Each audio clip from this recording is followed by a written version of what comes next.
What happens when we die? Is there a heaven, a rebirth, or perhaps simply nothing? It's the ultimate question. If you've ever felt the deep grief of losing someone you love, you've likely found yourself wondering about this very mystery. Is it possible that the secret to life after death lies in the laws of physics? Today, we're exploring the fascinating theory that our energy doesn't disappear when we die, because according to science, energy can't be created or destroyed. Could this mean that our essence, our very consciousness, continues in some form after death? Join us as we unravel the mysteries of what happens when our physical bodies cease to function and explore the mind-blowing possibilities of life beyond the grave.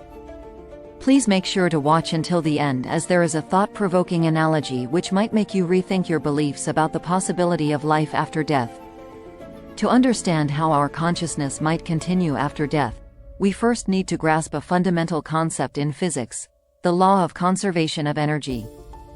This law states that energy cannot be created or destroyed, only transformed from one form to another. Whether it's light, heat, or motion, energy in the universe remains constant. So, when something dies, where does its energy go? This question brings us to the idea that if our bodies are energy systems, and energy is never lost, then what happens to the energy that makes up our consciousness? Consciousness is one of the greatest mysteries in science. While we don't fully understand it, we do know that our thoughts, emotions, and awareness are tied to the electrical activity in our brains. These neural impulses are a form of energy. So, if energy can't be destroyed, could this mean that our consciousness, the very essence of who we are, might continue in some form after our physical bodies cease to function? Some scientists and philosophers believe that consciousness could be more than just a byproduct of our brain's activity, potentially a fundamental aspect of the universe itself, similar to how energy or matter operates. There are several theories out there about what happens to this conscious energy after death. One idea is that consciousness could become part of a larger, universal energy field, almost like merging back into a vast ocean after being a single drop. Another theory suggests that our energy might retain some form of individual identity, continuing on a different plane of existence or even reincarnating into a new life form. Prominent thinkers have suggested that consciousness could be a quantum process, meaning it might interact with the universe on a level we don't yet fully comprehend. If this is true, it could imply that consciousness isn't just an emergent property of the brain but something that exists at the most fundamental level of reality. So, what does all this mean for us? If consciousness continues in some form after death, it might change how we think about life, our purpose, and what it means to exist.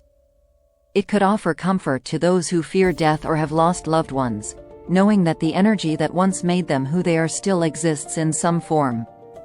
Does this theory prove life after death? Not necessarily, but it does open up a realm of possibilities that challenge our understanding of life and the universe.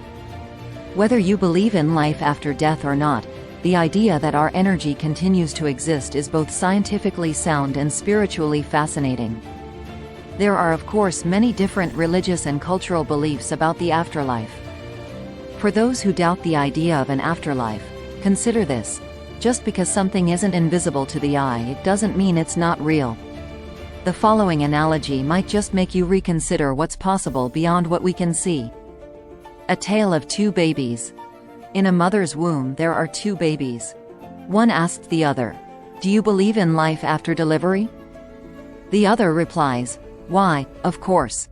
There has to be something after delivery. Maybe we are here to prepare ourselves for what we will be later." "Nonsense," says the other. "There is no life after delivery. What would that life be?"